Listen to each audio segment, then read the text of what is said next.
91% tal-kumpaniji u n-negozji li pparteċipaw fi stħarriġ mill-Assoċjazzjoni ta' min iħaddem l-MEA iddikjaraw li ma keċċew l-ebda ħaddiem minħabba l-imxija tal-COVID-19.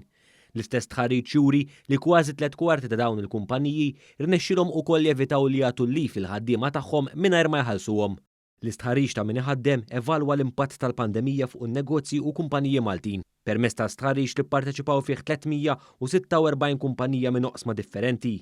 18% tal-kumpaniji li pparteċipaw f'dan l-istħarriġ kienu kumpaniji u negozji tal-beħ, 16% kienu tal-manifattura, 14% tas-servizzi professjonali u 13% tal-ospitalità u t-turiżmu fost oħrajn.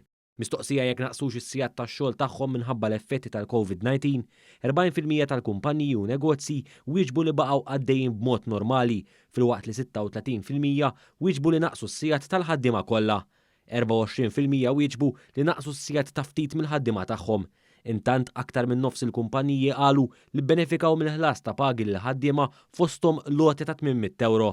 L-MEA saqsit ukoll il-parteċipanti ta' dan l-istħarriġ dwar jaħsbux li ser ikollhom ikeċċu xi ħaddiema fil-futur jekk din is-sitwazzjoni tibqa' tippersisti. 31.2% wieġbu li qed jistennew li jkeċċu xi ħaddiema jekk is-sitwazzjoni tibqa' tiddomina anke wara tmiem Mejju li ġej.